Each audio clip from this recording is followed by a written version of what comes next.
नमस्कार और सुप्रभात।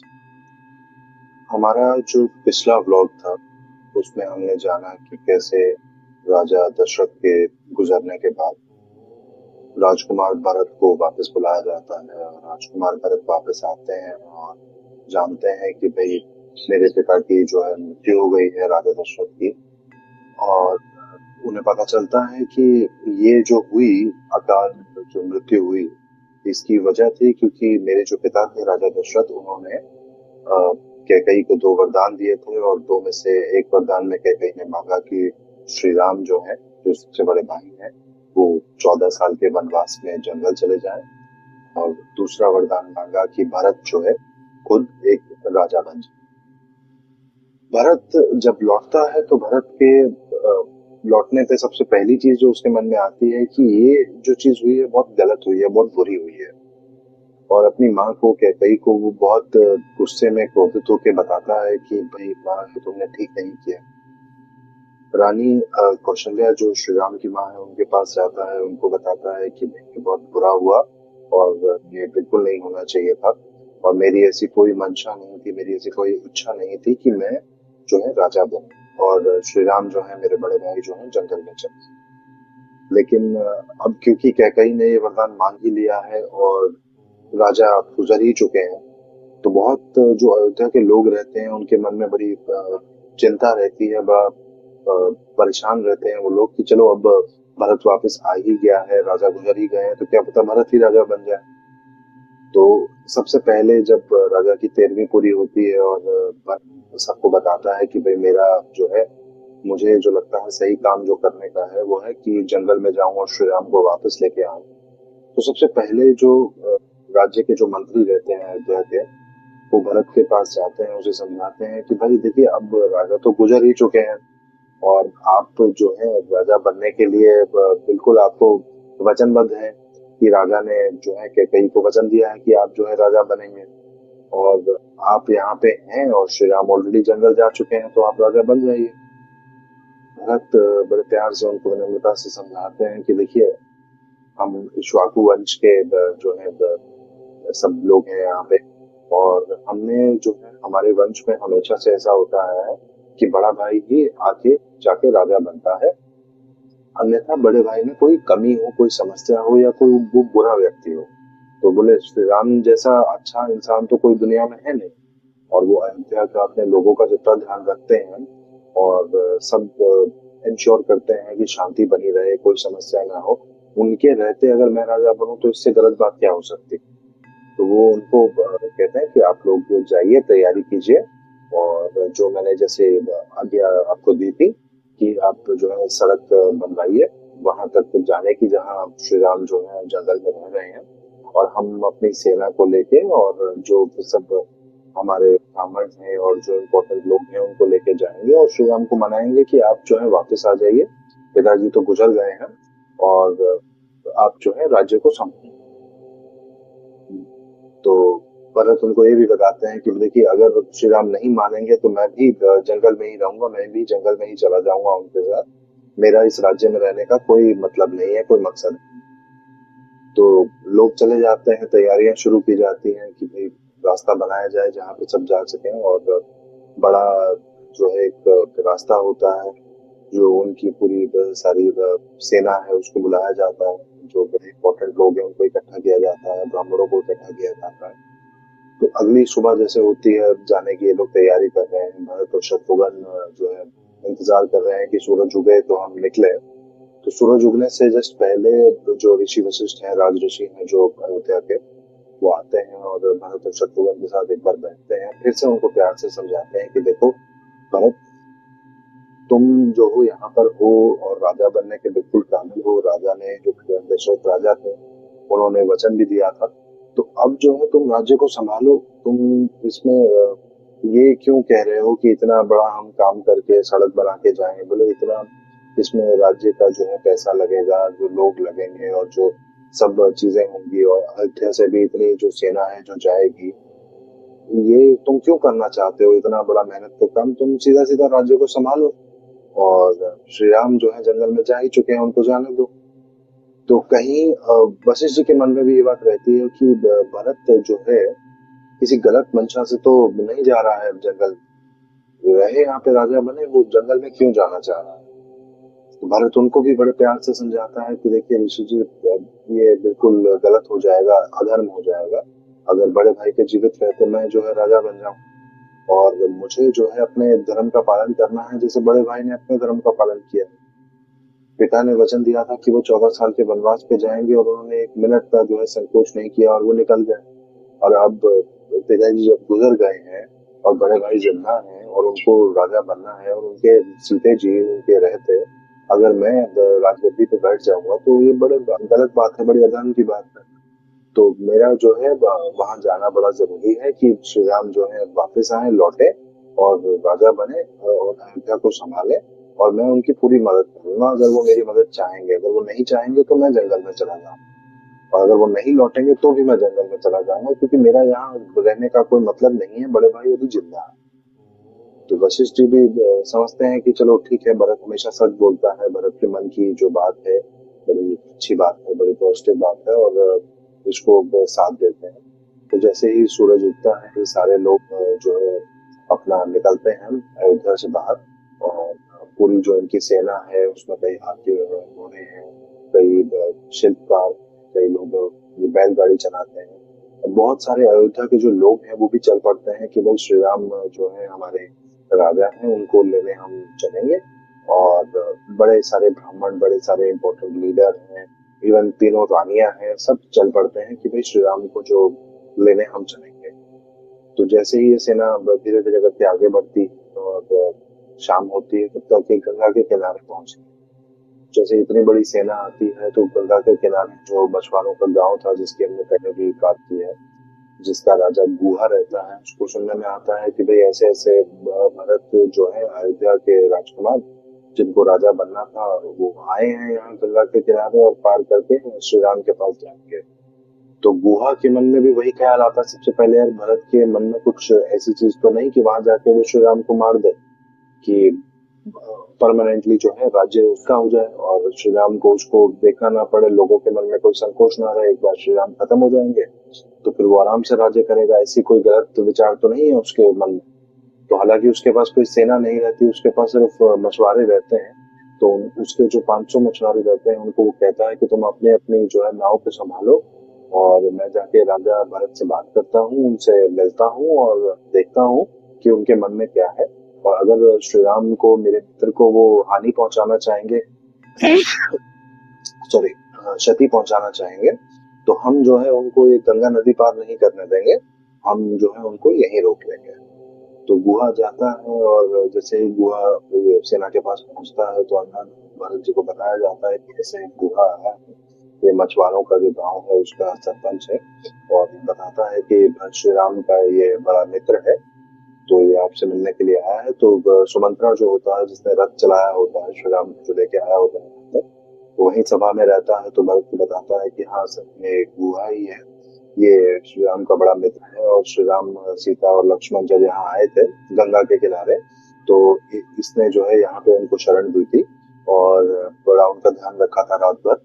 तो ये उनका सही में मित्र है, तो आपको उनसे मिलना चाहिए। तो भरत आदेश देना कि उसको अंदर बुलाइए, छोड़कर कि मेरे बड़े भाई का मित्र आया है, बिल्कुल एकदम उठ के खुद ही चल पड़ते हैं कि मैं गुहा को लेने खुद जाऊंगा। और बड़ा जो है प्रेम से, सत्कार से, उसका जो है आदर से उसको बताते हैं, अंदर लेके आते हैं कि तुम गुहा में टेबल पे हो, और मुझे सुमंत्रा ने बताया है कि कैसे तुमने भाई का और भाभी का और लक्ष्मण का जो है ध्यान रखा जब वो यहाँ पे आए थे।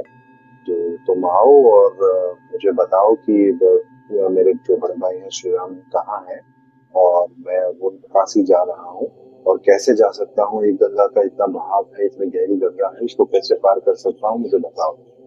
तो गुहा जो है बताता है कि देखिए मैं तो ये जंगल के सारे रास्ते जानता हूँ, नदी को जो है मैं और मेरे लोग जो है रोज लोगों को पार कराते हैं, तो आपको भी मैं जरूर पार कराऊंगा।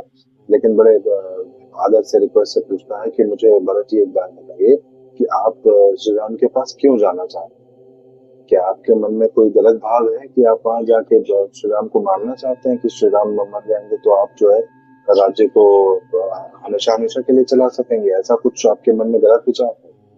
तो भरत एकदम उनकी आंखों में आंसू आ जाते हैं और बोलते हैं कि नहीं, देखो श्री राम मेरे भरत नहीं है, और मेरा बड़ा प्रेम है उनके लिए, और मेरा ऐसा कोई गलत विचार मन में नहीं है।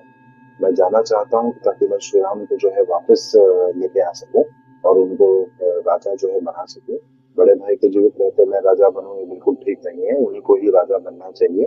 और वो जो है श्री राम जो है मेरे जो राजा दशरथ के जो वचन की वजह से वहां गए हैं, लेकिन अब राजा दशरथ तो मर चुके हैं। तो इसलिए मैं चाहता हूँ कि श्री राम को मैं वापस लाऊं और वो राजगद्दी पे बैठे अयोध्या को संभाले, और उनसे उनकी मदद के लिए जो मेरे बल पड़ेगा मैं जरूर करूँ।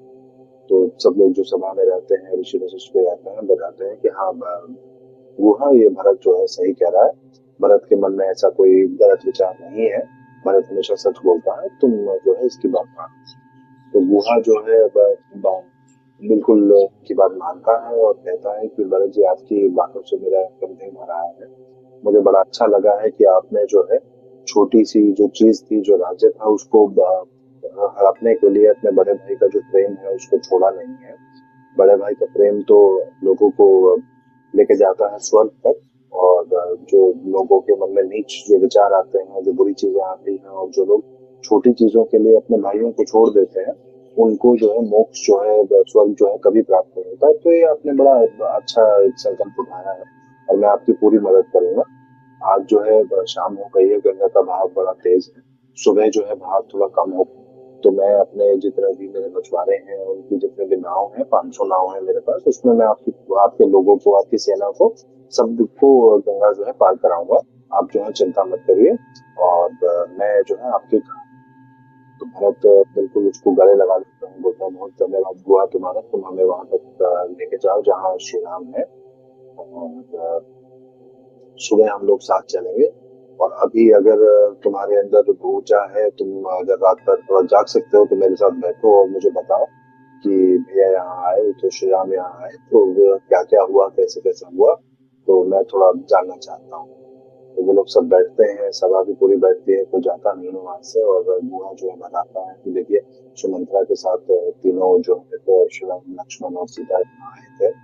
और श्री राम और सीता तो ये जो पेड़ है अंजीर का, इसके नीचे लेटे, जमीन पर, फर्श पर ही लेटे। और लक्ष्मण जो है सोए नहीं, और वो जो है सारी रात जो है थोड़ी दूरी पर पहरा देते रहे। तो मैं भी रात को जब देखा कि लक्ष्मण सोए नहीं है, तो उनके पास आके बैठा, उनसे बातचीत किया। तो मैंने उनको कहा कि भाई, आप तो राजकुमार हैं, इतने बड़े विद्यार्थी, आप लेटिए, थोड़ा आराम कीजिए, और मैं जो हूँ श्री राम का मित्र हूँ, मैं उनका पूरा ध्यान रखूंगा। और यहाँ तो ये गंगा के किनारे मेरा जो मछुआरों का गांव है, मैं सब अच्छी तरह इस जगह को जानता हूँ। और गंगा एक तरफ होने से यहाँ पे कोई अगर सेना भी आके हमला करेगी, तो मेरे जो मछुआरे हैं उनके साथ मैं पूरी सेना को भी रोक सकता हूँ। आप जो है चिंता मत कीजिए, आप जो है आराम कीजिए। तो लक्ष्मण बोले, एक मिनट भी लेकिन सोए नहीं। बोले कि नहीं, मेरा जो है कर्तव्य बनता है, मैंने ये साधन उठाया है कि भैया के साथ मैं श्री राम के साथ रहूंगा 14 बरस तक। मैं उनका और जो भाभी सीता है उनका ध्यान रखूंगा, और बिल्कुल मेरा इसमें सोने का कोई जो है मतलब बनता नहीं है। मैं यहाँ पे हूँ, बैठा हूँ। और वो बोले, मुझे धन्यवाद भी दी हुआ कि तुमने हमारा बड़ा आदर किया, बड़ा सत्कार किया, और तुम अभी भी आके मेरे साथ बैठे हो। रात जो है काटनी हमेशा जो है आसान हो जाती है जब कोई मित्र होता है साथ में, और दो बातें हम कर सकते हैं, तो बड़ा ही अच्छा रहता है। नहीं तो रात में तो किसी भी इंसान को कभी भी नींद लग सकती है, लेकिन कोई अगर काम करना हो और कोई मित्र साथ में हो, तो बड़ा ही जो काम है आसान हो जाता है। तो बोले, हमने कई सारी बातें की कि कैसे अयोध्या में लक्ष्मण जी श्री राम रहते थे, और कैसे श्री राम जो है बड़े अच्छे हैं, और कैसे उन्होंने लोगों का, अयोध्या का बड़ा ध्यान रखा है, राजा की सारी बातें मानी हैं। और कैसे लोगों का बड़ा प्यार था श्री राम के लिए कि भाई वो आगे जाके राजा बने। तो लक्ष्मण ने पूरा उनके बारे में बताया, और मैंने भी उसको अपने जो गांव है, अपने जो मछुआरे हैं, हम क्या करते हैं, कैसे जीते हैं, उसके बारे में बताया। और बड़ी अच्छी बातों बातों में ही हमारी रात कट गई। और सुबह जैसे ही सूरज उगा, तो श्री राम, सीता और लक्ष्मण उठे, और गंगा मैंने उनको पार कराई, और वो जो है ऋषि भारद्वाज के आश्रम की तरफ चले गए। तो यही बातें करते करते और श्री राम के बारे में जानते जानते जो है सुबह हो जाती है। तो बस जो गुहा से फिर दरखास्त करते हैं कि गुहा सुबह हो गई है, तुम जो है हमें जो है नदी पार कराओ। तो गुहा अपने 500 जो मछुआरे हैं उनको बुलाता है, अपने नाव सबको बोलता है कि लेके आओ। और धीरे धीरे करके इतनी जो विशाल सेना रहती है, लोग रहते हैं और सारे ब्राह्मण रहते हैं, सब लोग जो चलते हैं मदद के समय, सब लोगों को बारी बारी से जो है गंगा पार कराई जाती है। और जैसे पूरी गंगा पार हो जाती है तो गुहा खुद आगे तक चलता है, उनको रास्ता दिखाता है कि भरत जी आप इस रास्ते पे चलिए, तो थोड़ा आगे जाके आप ऋषि भारद्वाज के जो है आश्रम में पहुंचे। तो सेना और भरत सब आगे चलते हैं और भारद्वाज जी का आश्रम जैसे ही नजर आता है तो भरत सेना को बोलते हैं कि आप यहाँ रुक जाइए, मैं और सिर्फ ऋषि वशिष्ठ जाएंगे भारद्वाज जी से मिलने। पूरी सेना लेके जाएंगे तो भारद्वाज जी पता नहीं क्या सोचेंगे, अच्छा नहीं लगेगा। तो मैं और ऋषि जो वशिष्ठ है वही जा।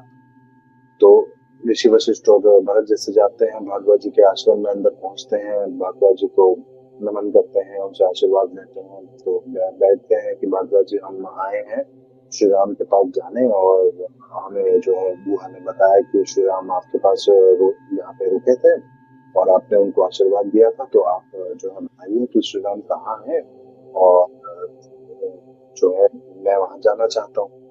तो भारद्वाज जी तीसरे व्यक्ति हैं इस कहानी में। पहले मंत्रियों ने कहा, फिर ऋषि वशिष्ठ, सॉरी चौथे व्यक्ति हैं। मंत्रियों ने कहा, फिर वशिष्ठ ने कहा, फिर गुहा ने कहा कि भरत तुम्हारे मन में कोई बुरा विचार तो नहीं है। भारद्वाज जी भी यही पूछते। तो भरत जो है एकदम आंखों में आंसू के साथ बोलता है कि भारद्वाज ऋषि जी आप तो ये सब जानते हैं, आप तो ये भी जानते हैं कि मेरे मन में मेरे दिल में क्या है, और मेरी जो है अच्छी जो सच्चाई है मेरे मन की, कि मैं चाहता हूँ श्री राम जो है राजा बने, ये तो आपसे ज्यादा कौन जानता है। तो भारद्वाज ऋषि जी मुस्कुराते हुए कहते हैं देखो तुम्हारा मन जो है, तुम्हारा हृदय जो है, वो तो तुम्हारे यहाँ आश्रम में घुसने से पहले ही मैंने पढ़ लिया था, समझ लिया था। लेकिन फिर भी मैं एक बार तुम चाहता चाहता था कि तुम अपने मुंह से कहो कि तुम श्री राम को राजा बनाने के लिए यहाँ आए हो, तुम्हारे मन में गलत विचार नहीं है। और तुमने जो ये मेरे सामने बात कही है, तो अपनी जो योग की शक्ति है, योगा की जो शक्ति है, उससे मैं तुम्हें आशीर्वाद देता हूँ कि ये जो तुम्हारे मन की सच्चाई है, इसको सदियों तक जो है हजारों सालों तक जाना जाएगा। और लोग जानेंगे कि भरत जो है हमेशा सच बोलता था, एक बड़ा अच्छा इंसान था, और उसने जो है धर्म का रास्ता अपनाया। इवन उसकी माँ ने जो है कैकई ने वचन लेके बोला कि भरत राजा बनेगा, लेकिन उसने धर्म के रास्ते पे चला कि नहीं, बड़े भाई जिंदा हैं, बड़े भाई को ही राजा बनना चाहिए। और श्री राम को राजा बनाने के लिए उसने पूरा जो है संकल्प लिया, पूरा जो है कोशिश की है। मैं तुम्हें आशीर्वाद देता हूँ कि लोग जो है हजारों सालों तक जानेंगे कि भारत कैसे एक छोटे भाई का जो कर्तव्य है बड़े अच्छे से तो वो पूछते हैं कि तुम्हारे अगर मन में कोई मैल नहीं था, कोई बुरी चीज नहीं थी, तो तुम अपनी सेना को क्यों छोड़ा है, उनको भी ले आते। तो भरत बोलता है कि ऋषि जी ऐसा है कि मुझे लगा कि अगर मैं सेना को यहाँ पे लेके आऊंगा तो आपके आश्रम का जो पूरा जो पीसफुल जो माहौल है, और सारी यहाँ पे शांति है, और सारी यहाँ पे जो खूबसूरती है, इसको इतनी सेना जब आएगी तो ये पूरी भंग हो जाएगी, पूरी खराब हो जाएगी। तो इसलिए मैंने सेना को आदेश दिया कि वो पीछे रुक जाए और मैं यहाँ आ जाऊँ। तो भारद्वाज जी ऋषि भारद्वाज उनको कहते हैं नहीं आप सेना को लाइए, मैं उनको खाना खिलाऊंगा यहाँ पे, और जो है कोई शांति भंग नहीं होगी, कोई जो है समस्या नहीं होगी। तो भारद्वाज जी के कहने पे सेना को वहां लाया जाता है, सब लोगों को वहां लाया जाता है, और भारद्वाज जी अपने आशीर्वाद से कहते हैं, अपने योगा की शक्ति से उन सबको फिर जो है खाना खिलाते हैं, उन सबको जो है बड़े अच्छे से वहां पे रुकवाया जाता है। और भारद्वाज जी जो है ऐसा कहते हैं कि अपने योगा की शक्ति से जो है स्वर्ग से जो है अप्सराओं को बुला लेते हैं उन सबके लिए खाना बनाने के लिए, और उनका जो है मनोरंजन करने के लिए, कि रात को किसी को कोई किसी तरह की परेशानी ना हो। और बड़े देवताओं को बुलाया जाता है, विश्वकर्मा जी को बुलाया जाता है कि आप इनके रहने की जगह बनाइए। और भारद्वाज जी एक तो रात में उनको दिखाते हैं कि देखो योगा की बड़ी शक्ति है, तो ये मत तुम सोचो कि यहाँ जंगल में रहने से कोई समस्या है, कोई परेशानी है, बल्कि जंगल में रहना तो बड़ा पॉजिटिव एक्सपीरियंस रहता है, कि यहाँ पे हमें जो है भगवान के साथ, प्रकृति के साथ हम जुड़ते हैं, और हम जो है अपनी नॉर्मल लाइफ से हट कर जो है प्रकृति को समझ पाते हैं, देख पाते हैं, महसूस कर पाते हैं। तो ये भी एक बड़ी अच्छी जिंदगी है। तो भारद्वाज जी फिर बताते हैं कि श्री राम को जो है मैंने चित्रकूट की जो पहाड़ी है उस पर भेजा है, यमुना पार करके। और वहां पे जो है बड़ा सब खाने पीने का अच्छे से उनको इजीली अवेलेबल है और सब चीज है। और श्री राम जो है सीता और लक्ष्मण के साथ वहां गए हैं, वहां रह रहे हैं, और तुम जो है ये रास्ते से वहां जा सकते हो। तो जैसे सुबह होती है तो सब सेना और लोग जो है भरत के साथ चल पड़ते हैं, ऋषि भारद्वाज जी का आशीर्वाद लेते हैं और आगे बढ़ते हैं कि भाई हम जो है श्री राम को लेके जाएंगे। और यमुना को पार करके वो जैसे ही चित्रकूट पहुंचते हैं तो दूर से देखने पे ही समझ में आता है एकदम। भरत जो है ऋषि वशिष्ठ से शत्रुघ्न से कहता है कि देखिए ये जो है कितनी खूबसूरत जगह है ऋषि भारद्वाज ने जो बताई है श्री राम को रहने के लिए। ये जो है अयोध्या शहर से ही कम नहीं है, कितने खूबसूरत पहाड़ है यहाँ पे, जानवर है, जंगल है, और नदी जो मंदाकिनी नदी बह रही है, कितना यहाँ पे पानी का सब बहाव हल्का है। और यहाँ पे कितने आराम से जिया जा सकता है, लेकिन फिर भी है तो ये जंगल ही। कितना खूबसूरत है, अयोध्या की तरह है, लेकिन है तो अल्टीमेटली जंगल ही। श्री राम यहाँ कैसे रह रहे होंगे और कैसे जी रहे होंगे, कैसे वो अपने खाने पीने का, नहाने का, कपड़े धोने का, सारे जो घर के काम रहते हैं उनको कैसे संभाल रहे होंगे, जानवरों से अपनी जो है रक्षा कैसे कर रहे होंगे। इतनी खूबसूरत होने के बाद भी ये जगह पे मुझे यही डर खाया जा रहा है कि भैया ठीक हो, उनको कोई किसी प्रकार की परेशानी ना हो। तो वो लोग आगे जाते हैं और आगे जाके श्री राम की जो कुटिया है जो उन्होंने और लक्ष्मण ने बनाई थी उसको देखते हैं। और देखते ही उनको समझ में आता है कि यहाँ पे श्री राम, लक्ष्मण और सीता जो है रह रहे हैं। और दूर से उनको नजर आता है कि श्री राम जो है बाहर बैठे हैं कुटिया के, सीता से बात कर रहे हैं, उनको दिखा रहे हैं। कोई जो पहाड़ है उसकी तरफ इशारा करके बता रहे हैं कि भाई देखो ये कितना अच्छा खूबसूरत पहाड़ है, यहाँ पे तो आराम से हमारे 14 साल जो है कट जाएंगे, सब सुख सुविधा यहाँ पे हमें है। और भरत जो दूर से ही सुन रहे हैं सिर्फ कि श्री राम बता रहे हैं, फिर भी उनके जो है मन में एकदम श्री राम को देखते ही आंसू आ जाते हैं कि ये मेरे भैया के साथ जो है क्या। आने वाला जो ब्लॉग रहेगा उसमें हम चर्चा करेंगे कि कैसे भरत श्री राम से मिलते हैं और क्या होता है उसके बाद। तब तक के लिए बहुत बहुत धन्यवाद आपका सुनने के लिए। और जैसे मैं कहता हूँ लाइक करें, शेयर करें और सब्सक्राइब करें। कोई आपका फीडबैक है तो जरूर दें। बहुत धन्यवाद।